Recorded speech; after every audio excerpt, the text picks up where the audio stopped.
আপনাদের সকলকে শুভ সন্ধ্যা। বেশ কয়েকটি গুরুত্বপূর্ণ খবর আপনাদের দেওয়ার রয়েছে। ভোট আসন্ন প্রায়।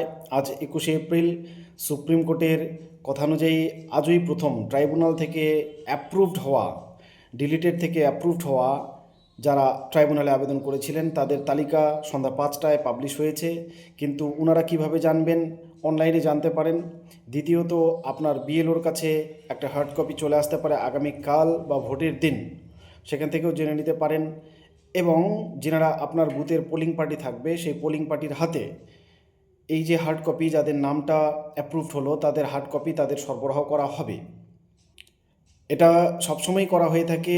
যে তালিকা ধরে পোলিং পার্টিরা ভোট করবে সেই একই তালিকা আপনার বিএলওর কাছে থাকবে এবং রাজনৈতিক দলগুলোর কাছেও থাকবে। তো আপনারা সেখান থেকে একটু খোঁজ খবর করলেই জেনে যাবেন কাদের নাম অ্যাপ্রুভড হয়েছে আজকে সন্ধ্যা 5টায় প্রকাশিত তালিকা অনুযায়ী। এই তালিকার উপরে বেস করেই কিন্তু ভোট হবে। এবার সিইও ওয়েস্ট বেঙ্গল যিনি রয়েছেন চিফ, ওনার ছোট্ট একটা ভিডিও ক্লিপ দেখুন কি বলতে চাইছেন। এটা নিয়ে আতঙ্ক ছড়িয়েছে অনেকের মধ্যে। আমি বিষয়টা পরিষ্কার বুঝিয়ে দিচ্ছি ব্যাপারটা কি। তো লোকে ট্রাইব্যুনাল অ্যাড করবে 21 তারিখ পর্যন্ত আমরা ওদেরকে ভোটার লিস্ট মধ্যে অ্যাড করে দেবো। যদি ট্রাইব্যুনাল কারো নাম কাটছে, क्योंकि ট্রাইব্যুনাল দুদিকে কাজ করছে, যার নাম অন্তর্ভুক্ত হয়ে গেছে ওর আগেন্স্ট যদি কমপ্লেন্ট আসছে কি ঠিক মতন হলো না আর ট্রাইব্যুনাল বুঝছে না এলিজিবল নেই, তারপরে যে আছে ওদের নাম বাদ যাবে। যেটা হয়নি ওরা অ্যাপ্লাই করবে, ওদের যদি হয়ে যাবে ওদের নাম অন্তর্ভুক্ত হবে।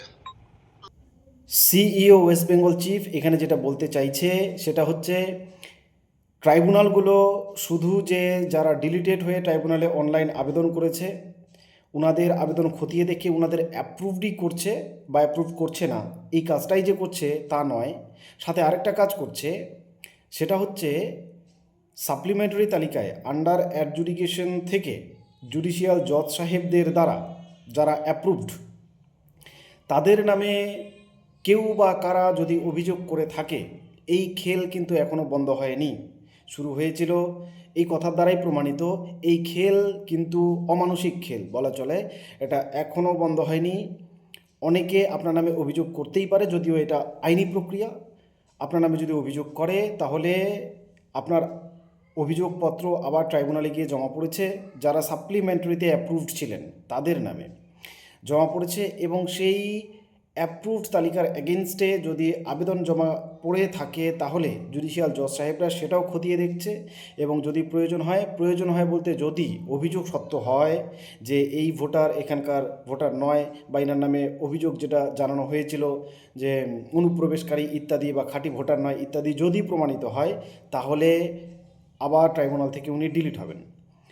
দেখুন, আইনত যারা ভয় পাচ্ছেন, যাদের মধ্যে ভীতি সঞ্চার হচ্ছে এই নিউজটা শুনে, তাদেরকে আমি বলছি ট্রাইব্যুনাল মানে হচ্ছে আইনি প্রক্রিয়া। আপনাদের ভয় পাওয়ার একদম কোনো কারণ নেই। কেন কোনো কারণ নেই আমি বলছি।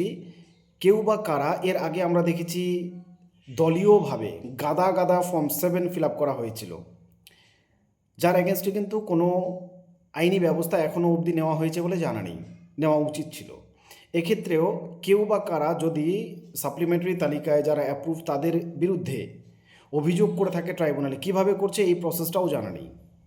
এবং আরেকটা গুরুত্বপূর্ণ তথ্য সেটা হচ্ছে ট্রাইব্যুনালে যত সংখ্যক মানুষ আবেদন করার কথা তার চাইতে বেশি মানুষ আবেদন জমা পড়ে যাচ্ছে ট্রাইব্যুনালে, তার থেকে বেশি সংখ্যাটা যা আবেদন জমা পড়েছে 27 লক্ষ প্লাস আন্ডার অ্যাডজুডিকেশন থেকে ডিলিটেড, আন্ডার অ্যাডজুডিকেশন থেকে অ্যাপ্রুভড হওয়ার পর 27 লক্ষ ডিলিটেড, কিন্তু যা ট্রাইব্যুনালগুলোতে আবেদন জমা পড়েছে সেই সংখ্যাটা 27 লক্ষের বেশি, মানে 30 লক্ষ ক্রস করেছে। এই আবেদনগুলো কোথা থেকে আসলো? এই আবেদনগুলো প্রথমে ভাবা হয়েছিল এগুলো অটো জেনারেটেড, যারা জুডিশিয়াল জজ সাহেবদের দ্বারা অ্যাপ্রুভড তারা পরবর্তীতে হয়তো অটো জেনারেট হয়ে ট্রাইব্যুনালে চলে যাচ্ছেন, কিন্তু ব্যাপারটা একদমই ওরকম নয়। এখন যেটা এই সিইও ওয়েস্ট বেঙ্গলের চিফ এর বক্তব্যের মাধ্যমে একদমই স্পষ্ট, কেউ বা কারা ষড়যন্ত্র করে অভিযোগগুলো করছে, ট্রাইব্যুনালে যাচ্ছে এবং ট্রাইব্যুনাল সেগুলোকে আবার বিচার করবে, বিবেচনা করবে। তবে যারা খাঁটি ভোটার, অথেন্টিক ভোটার, তাদের ভয়ের কোনো কারণ নেই, কারণ আপনার কাছে ডকুমেন্ট রয়েছে। যারা এগুলো করছে ওদের প্রথম দিন থেকেই, এসআইআরের প্রথম দিন থেকে মূল উদ্দেশ্য ছিল মানুষকে হয়রান করা। অনেক হয়রান করেছে, আরও হয়তো হয়রান করবে, কিন্তু সর্বশেষ কথাটা মনে রাখবেন, সত্যের জয় হয়।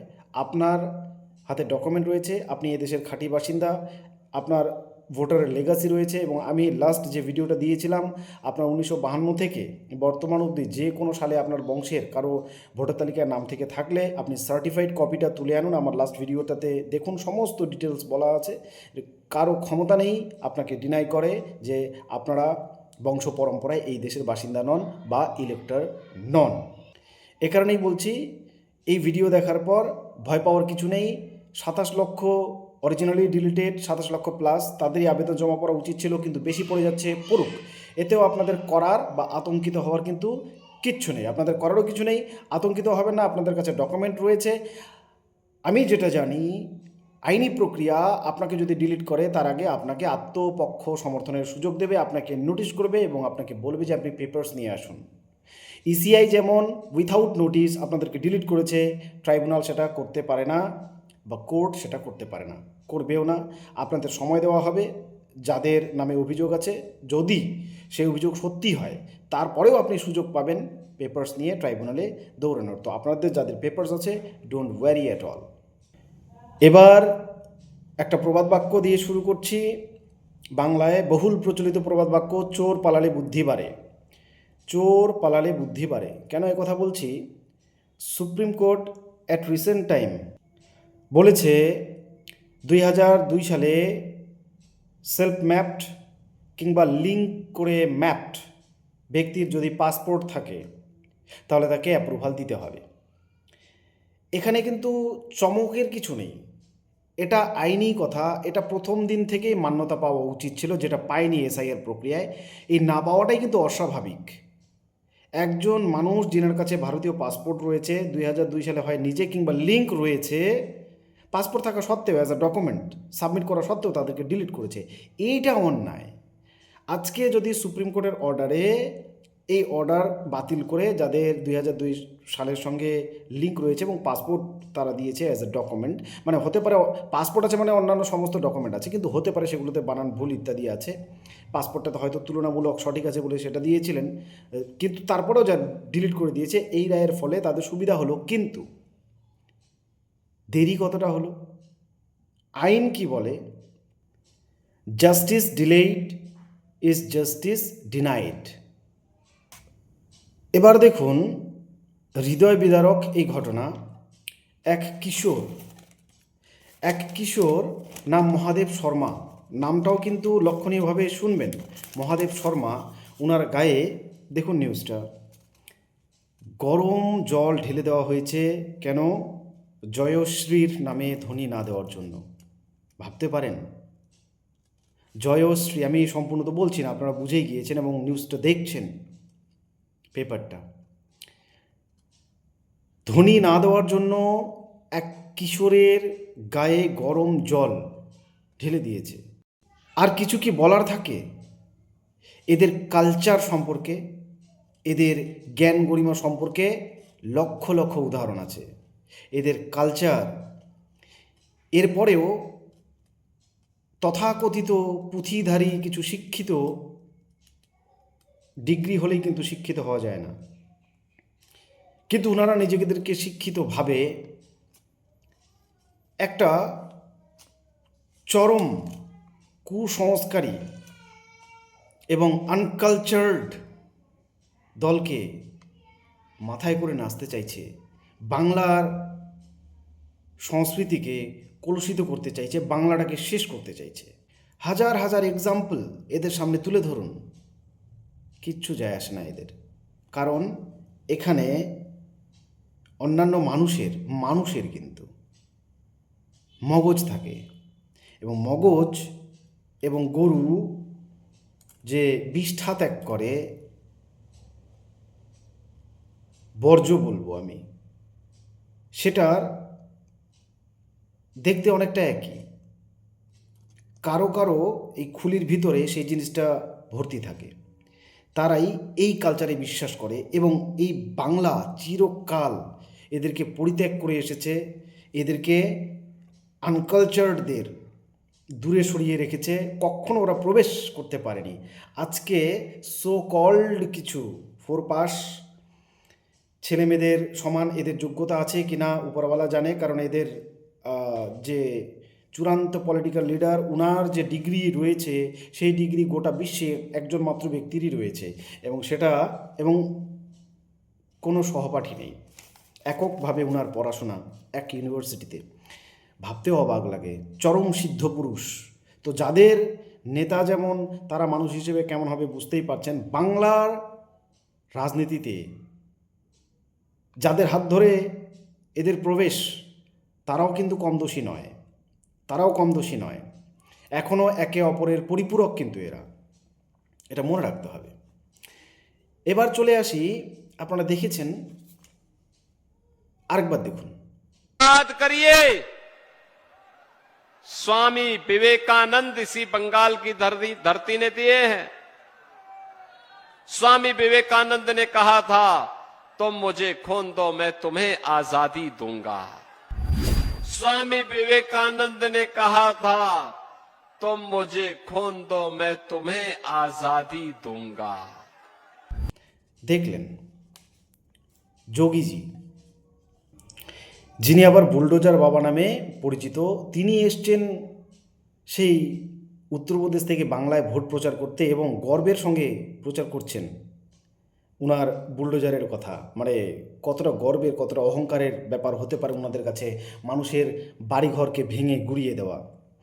যারা দেখে খুশি হচ্ছেন তাদেরকে জানিয়ে রাখি, শুধু মুলাদের নয়, মুলা সঠিক উচ্চারণ করলে অনেকে আবার রাগ করলাম না, শুধু মুলাদের নয়, তার সাথে গাজরদেরও কিন্তু বাড়িঘর ভাঙা শুরু করেছে রিসেন্ট টাইম। কান্নাকাটিগুলো দেখবেন সোশ্যাল মিডিয়ায়, এবং প্রয়োজনে যদি বিশ্বাস না হয় গিয়ে খোঁজ করে আসবেন উত্তরপ্রদেশে, বা আপনার আত্মীয় স্বজন বন্ধুবান্ধব কেউ থাকলে ফোন করে খোঁজ নেবেন, দেখবেন সত্যতা কী।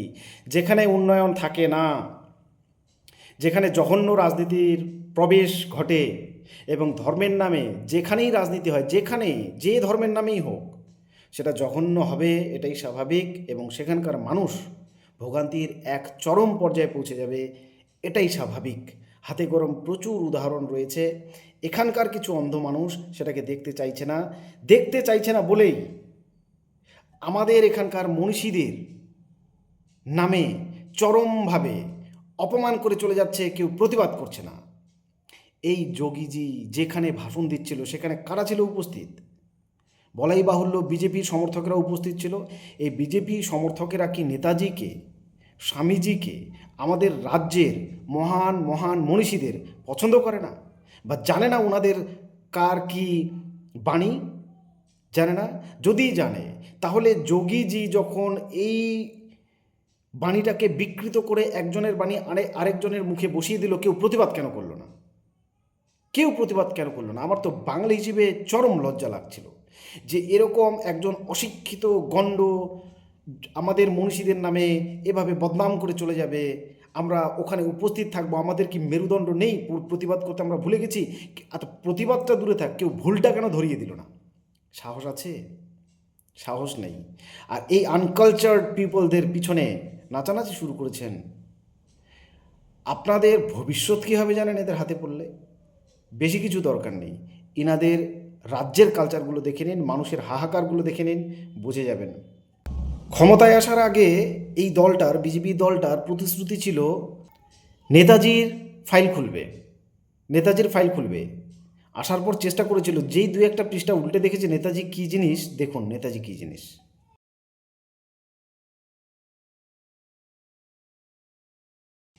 নেতাজির ভাবনা এদের নিয়ে কি, তা কাগজটা পড়ে দেখুন সম্পূর্ণ, তাহলে পরে বুঝে যাবেন।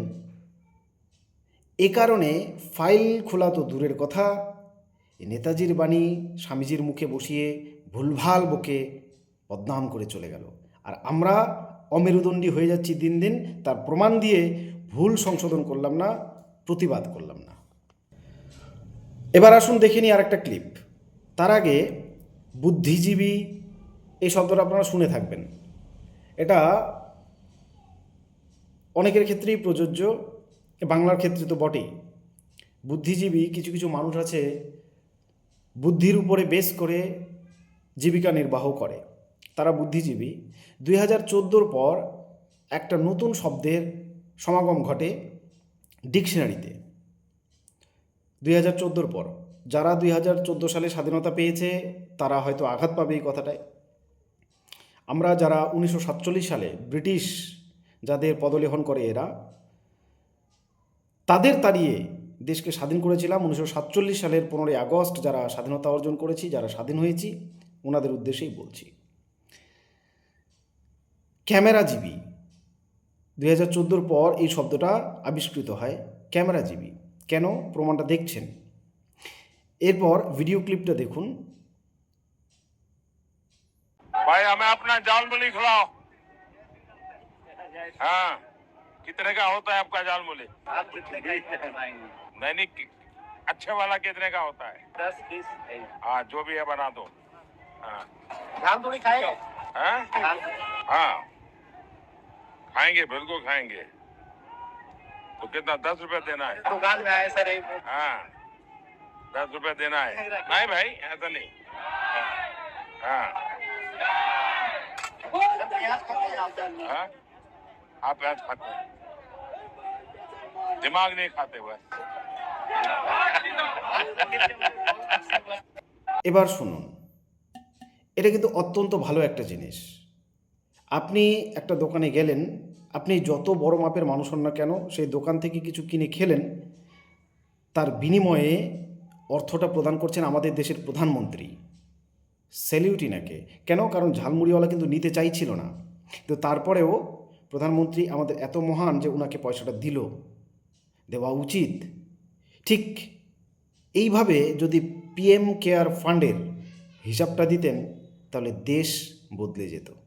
এই জায়গাটাতেই একটু আপত্তি এবং আফসোস। এই 10 টাকার ঝালমুড়ির পয়সাটা যেভাবে দিয়ে দিলেন মোদিজি, দয়া করে যদি পিএম কেয়ার ফান্ডের হিসাবটা দেন খুব ভালো হয়। ভিডিওস অনেক রয়েছে কিন্তু দেখানোর মতো সময় নেই, লম্বা হয়ে যাচ্ছে, আপনারা অধৈর্য হয়ে যাবেন। এ কারণে বেশি কিছু দেখাচ্ছি না, শুধু দেশ বিদেশ তো ঘুরে বেড়ালাম, মানে বিদেশে যাইনি এখনও, যদিও বিদেশে যাব আমি এক্ষুনি। হাঙ্গেরি নাম শুনেছেন, নাম তো শোনাই হোগা। এই হাঙ্গেরির সাথে অনেক মিল রয়েছে আমাদের বর্তমান রাজনৈতিক পরিস্থিতির।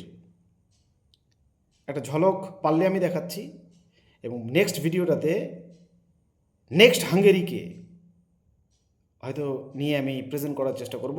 শুধু জানিয়ে রেখে ওখানকার ডিকটেটরকে কিন্তু ছুঁড়ে ফেলা হলো, এবং সেই ডিকটেটরের যে কার্যকলাপ দেখবেন হুবহু মিলে যাচ্ছে, ডিটো মিলে যাচ্ছে। কিভাবে মিডিয়া কন্ট্রোল করতে হয়, কিভাবে পোলারাইজ করতে হয় পিপলদের, কিভাবে জুডিশিয়ারির উপর থাবা বসাতে হয়, প্রত্যেকটা জিনিস দেখবেন কি সুন্দর, কাকতালীয় নাকি আমি জানি না, কিন্তু মিলে যাচ্ছে। যাকে সেটা দেখানোর চেষ্টা করব।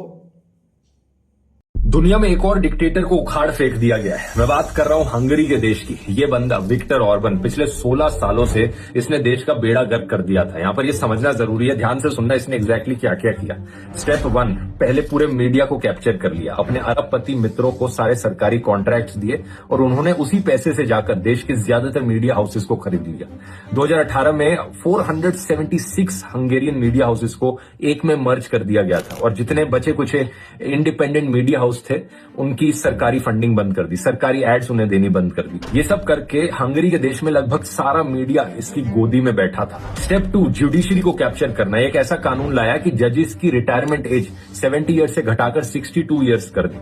हुआ क्या, एक ही झटके में देश के 20% जजेस को रिटायर होना पड़ा, और इसकी वजह से जो जजेस की सीटें खाली हुई, इसने अपने चाटुकारों को जजेस की सीट पर बैठा दिया। इसने एक नेशनल जुडिशियल ऑफिस बनाया जिसमें खुद को पावर दे दी सारे जजेस को अपॉइंट करने की, जजेस को फायर करने की, जजेस को ट्रांसफर करने की, और यहां तक कि कौन सा केस किस जज के सामने जाएगा ये पावर भी इसको दे दी गई। मतलब इस बंदे के खिलाफ अगर कोई करप्शन केस आता तो ये खुद से डिसाइड कर लेता कि ये वाला केस ये जज सुनेगा जो मेरा चाटुकार है, मेरा ही अपॉइंट किया हुआ बंदा है। स्टेप 3, इसने पूरा इलेक्शन सिस्टम ही बदल डाला। हंगरी के पार्लियामेंट में 286 सीट्स होती थी, इसने घटाकर 199 सीट्स कर दी। कॉन्स्टिट्यूएंसीज को दोबारा से रीड्रॉ किया गया, और ऐसे रीड्रॉ किया गया कि इसकी पार्टी को हमेशा एडवांटेज मिले। इसके अलावा 2 राउंड वोटिंग को हटाकर सिंगल राउंड वोटिंग कर दी गई, पूरे कॉन्स्टिट्यूशन को बदला गया। लेकिन असली कहानी यहाँ पर यह है दोस्तों कि इतना सब करने के बाद भी इस डिक्टेटर को हंगरी की जनता ने उखाड़ फेंका, और इसके लिए सबसे बड़ा क्रेडिट जाता है ऑपोजिशन लीडर पीटर मोग्यार को। ये लिटरली पैदल पूरे देश का चक्कर लगाया इन्होंने, डोर टू डोर गए, लोगों से मिले, दरवाजे खटखटाए, सबको समझाया कि देश किस हद तक गिर चुका है। बाय द वे करप्शन की हालत इतनी बुरी हो गई थी विक्टर ऑर्बान की सरकार में कि हंगरी को for the 4th consecutive year पूरे यूरोप का सबसे करप्ट देश माना जाने लगा था। पीटर ने यहाँ पर इन्वेस्टिगेटिव जर्नलिज्म का भी सहारा लिया, लाइव रिकॉर्डिंग्स की, ऑडियो क्लिप्स लीक करी करप्शन का सबूत दिखाते हुए। पिछले 1 साल में लोगों ने भी अपनी ताकत दिखाई, भारी भारी प्रोटेस्ट हर शहर में देखने को मिले, और फाइनली इसका नतीजा अब ये हुआ कि पीटर ने जब इलेक्शन लड़ी 53.6% वोट्स के साथ लैंडस्लाइड विक्ट्री हासिल कर ली। इलेक्शन जीतने के बाद पीटर ने साफ कहा, हमने देश को दोबारा आजादी दिलाई है, together we have liberated Hungary. Közösen leváltottuk az Orbán rendszert, közösen felszabadítottuk Magyarországot, visszavettük a hazánkat. এবার দেখুন বাংলার রাজনীতিতে যিনি রাজ্যাভিষেক হওয়ার অপেক্ষায়, রাজ্যাভিষেক আগেকার দিনে রাজারা যখন থাকতো ওনাদের একটা বয়সের পর ওনাদের যে ছেলে প্রিন্স, ওনাকে যখন রাজা বানানো হবে তার আগে ওনাকে রাজ্যাভিষেক করা হতো। তো আমাদের এখানে রাজ্যাভিষেক তো অনেক দিন আগেই করে দিয়েছিল, হয়ে গিয়েছিল, কিন্তু গদিটা এখনও পাওয়া হয়নি, গদিটা এখনও পাওয়া হয়ে ওঠেনি। আপ্রাণ চেষ্টা চালাচ্ছে। এ নিয়ে একটা গানও রচনা করেছি আমি, তো গানটাও আমি শোনাবো আপনাদেরকে, এই ভিডিওতে নয়, নেক্সট ভিডিওতে। ওনার একটা ভিডিও ভাইরাল দেখুন। অবশেষে শুভেন্দু অধিকারীর গরুর মাংস খাওয়া ভিডিওটা পাওয়া গেল। এই দেখো তোমরা। যত রকম গোস্ত খাই গরুর মতো মজা নাই, গরুর গোস্ত না খাইলে 16 আনাই বৃথা হয়, 16 আনাই বৃথা হয়। বিফ কাবাব, বার্গার, বিরিয়ানি, এই হরিণ বলো দুম্বা ছাগল ভেড়া যত দেখি, মহিষ পক্ষী আছে যত। এই ভিডিওতে মানুষে নানা রকম দাবি করছে, আমি সেই দাবিগুলোকে ডিনাই করছি। ডিনাই করার জন্য এই ভিডিওতে আমি সেই ক্লিপটাকে দেখালাম আপনাদের। এই ভিডিওর মাধ্যমে উনি কি খাচ্ছে কি খাচ্ছে না এটা কিন্তু কিছুতেই প্রমাণ করা যায় না। অতএব ভুলভাল বক্তব্য যারা সোশ্যাল মিডিয়ায় পোস্ট করছে তাদের আমি তীব্র বিরোধিতা করছি। এভাবে আপনি প্রমাণ দিতে পারবেন না উনি কি খাচ্ছেন বাটিতে, আর একটা বাটিই দেখা যাচ্ছে এখানে। অতএব অপপ্রচার করবেন না। খাদ্য যে কোনো মানুষের অতি অবশ্যই বেঁচে থাকার জন্য প্রয়োজন, এবং শক্তির জন্যও নানা রকম খাদ্যের প্রয়োজন। কে কি খাবে কে কি খাবে না এটা ওনার ব্যক্তিগত চয়েস। কি না না ওনারা না বুঝতে পারে, আমরা তো বুঝি, যারা মানুষ তারা তো জানি, তারা তো বুঝি যে খাদ্যটা অ্যাকচুয়ালি রুচির ব্যাপার। যার রুচিতে যেটা চলে তাকে খেতে দিন। তাহলে এটা নিয়ে রোস্ট করার বা অপপ্রচার করার কিছু নেই সোশ্যাল মিডিয়াতে। ভালো থাকবেন। পরের নিউজটা আরও গুরুত্বপূর্ণভাবে প্রেজেন্ট করার চেষ্টা করছি আপনাদের সামনে, এবং সেখানে কিছু ভোট নিয়েও গুরুত্বপূর্ণ আলোচনা থাকবে। ততক্ষণ অবধি ভালো থাকবেন, সুস্থ থাকবেন, চেষ্টা করবেন সেফ সাইডে হাঁটার। ইলেকশন সামনে এসছে, আপনার 5 বছরের ভবিষ্যৎ নিয়ে কেউ যেন খেলা করতে না পারে। বাংলার সংস্কৃতিকে কলুষিত হতে দেবেন না, প্রত্যেকের কাছে অনুরোধ। ধন্যবাদ।